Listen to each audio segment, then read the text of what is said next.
Mayong gabi, minahal kong mga karelasyon, ano sa kita sa atong Bible verse nga minugbo. Samtang dili pa kita matulog, matuno na kita. O pulong sa Diyos nga mao kini ang atong sekreto pagisuod sa ato nga buhi nga Diyos.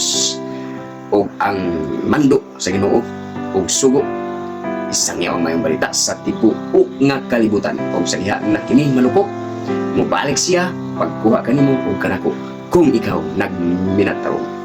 So ang atong tapiko karon mga karelasyon, sa human nagyud ang lunok sa tibuok nga kalibutan sa panahon Noe.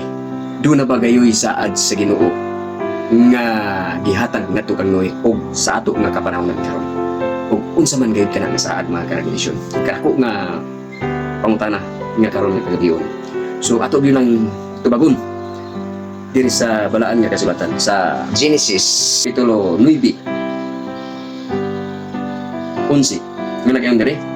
O pagatukuron ko ang akong saad uban kaninyo o dili na mapuo pag-usab ang tanan nga unod pinaagi sa mga tubig sa lunok, wala na gayud ing lunok nga magalaglag sa yuta. Mga karelasyon, ang tinaw o klaro nga gisaad sa Ginoo kang Noe og sa ato nga panahon karon mga karelasyon. Sa kuno dili na niya puuhon o dili na mulunok ang tibuok nga kalibutan nga sama kaniadto nga mga bukid, malapawan o mga 15 kadupa o pila kadupa mga karelasyon. Maulay saad sa Ginoo nga dili na lunupon ang tibuok nga kalibutan.